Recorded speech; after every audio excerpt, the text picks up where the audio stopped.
60 months. So இது வந்து பழைய type of method of saving money, அதாவது ஃபண்ட் ரைஸ் பண்ணுறது. இது என்னன்னாக்கா பேங்க் எல்லாம் வரதுக்கு முன்னாடி என்ன பண்ணுவாங்கன்னா பிஸ்னஸ் மேனு அவங்க வந்து அவங்க ப்ராஃபிட்டில் ஒரு சில அமௌண்ட்லாம் எடுத்து வச்சுப்பாங்க. இது வந்து அவங்களுக்கு ஷார்ட் டேர்ம் இல்லாட்டி மீடியம் டேர்ம் ஃபைனான்ஸு ரைஸ் பண்ணுறதுக்கு கொஞ்சம் ஈஸியாக இருக்கும். இந்த ஃபண்ட்ஸ் எல்லாம் எப்படி அவங்க ரைஸ் பண்ணாங்கனாக்கா இந்த ஷேர் ஹோல்டர் மூலமாகவோ இல்லை ஜென்ரல் பப்ளிக் டெபாசிட் மூலமாகவோ இது வந்து கம்பெனி வந்து ரைஸ் பண்ணும். இது வந்து என்ன ஆகுனாக்கா இதில் அதிகமான இன்ட்ரெஸ்ட் வந்து பப்ளிக்கு தருவாங்க. அதோட அந்த பேங்க்கு டெபாசிட் இந்த மாதிரி டெபாசிட்க்கு அதிகமாக வட்டி தருவாங்க. இது மூலமாக அவங்க ரைஸ் பண்ணிக்கிறாங்க. இது பார்த்தீங்கன்னாக்கா இந்த லோன் பார்த்தீங்கன்னாக்கா இந்த பப்ளிக் டெபாசிட் 6 months 60 months வரைக்கும் இவ்வளோ பீரியட் இருக்கும் அப்படின்னு சொல்லுவாங்க. Then merits of public deposit. இது merits என்னன்னு பார்ப்போம். Simple and easy. The methods of borrowing money through the public deposit is very simple. It does not require any legal formalities. It has to be advertisement in the newspaper as the receipt and the receipt is to be issued. So இது வந்து இந்த public deposit வாங்குறது ரொம்ப easy. இதில் என்ன நிறைய ஃபார்மாலிட்டிஸ்லாம் கிடையாது. இது பார்த்தீங்கன்னா நியூஸ் பேப்பரில் ஒரு அட்வர்டைஸ்மெண்ட் கொடுத்தா போதும், நம்ம பப்ளிக் ஃபண்டை ரைஸ் பண்ணிக்கலாம்.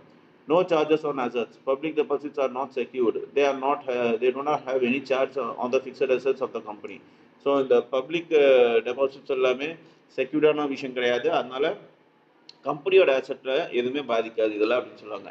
Economical expenses incurred on the borrowing through public deposit are much less than expenses on other methods like issue of debentures and shares.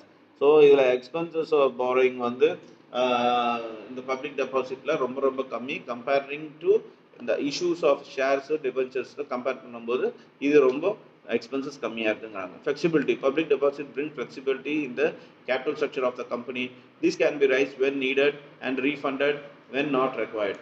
So இந்த டெபாசிட் பார்த்தீங்கன்னாக்கா எப்போ தேவையோ அப்போ பப்ளிக்கிட்டேருந்து ரைஸ் பண்ணிக்கலாம். எப்போ உங்களுக்கு ஃபண்டு தேவையில்லையோ அப்போ வந்து திருப்பி கொடுத்துடலாம். ஸோ இது ஒரு ஃப்ளெக்சிபிள் இருக்குது அப்படிங்கிறாங்க.